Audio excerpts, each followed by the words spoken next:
love playing games competitively. Mastering the complexities of games is a lot of fun. My brother and I would play Super Smash Bros. Melee all the time.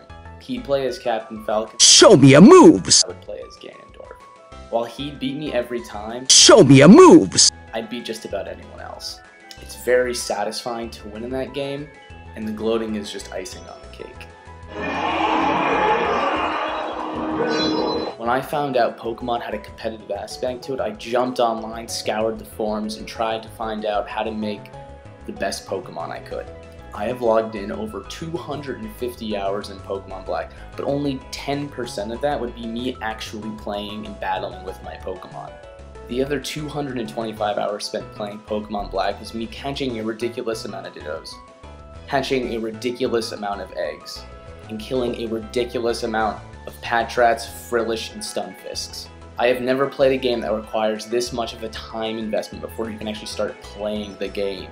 What's so weird about all of this is that there's a ton of customization options at your fingertips, but the game doesn't give you a proper explanation of any of it. Instead, you have to consult weird, bizarre online Pokemon calculators. I successfully coerced a friend into doing this with me, but it took me 2 hours to explain the minor intricacies of leveling and creating Pokemon. I even had to use a whiteboard, which is practically required to show all the information.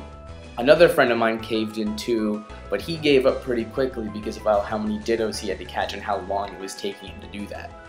I know him best for grinding excessively in RPGs, so this comes as a true shock. Luckily for me, having already played through Pokemon Heart Gold gave me a distinct advantage. Dittos are super easy to catch in this one, but in this new one, they're rarer and stronger, making them super hard to catch. And catching them you must because they're vital to the raising process. Even then, I still needed a second DS so I could trade the Dittos from my Heart Gold to my Black version. This is ridiculous. I needed to use my girlfriend's DS again so I could teach my Scrafty, my gangsta Scrafty, Ice Punch.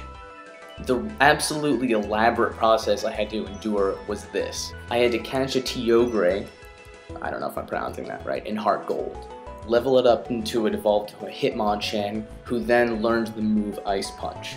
I then had to trade the Kyogre from this version to this one. Then I had to catch a male Smeargle in my Black version. Next I had to have my Smeargle and my Hitmonchan together in a 2v2 battle, have my Hitmonchan use Ice Punch, and then you use Smeargle's sketch ability to copy said Ice Punch, so he had it permanently. Lastly, I had to breed that male Smeargle with a female Scraggy, and then they would have a child, Scraggy, with the move Ice Punch, who I then have to level up to a Scrafty. I did this just so one Pokemon could learn one move. Was it worth it? Each new Pokemon installment adds ways that kind of make this process a little bit quicker, but it's still a massive time investment.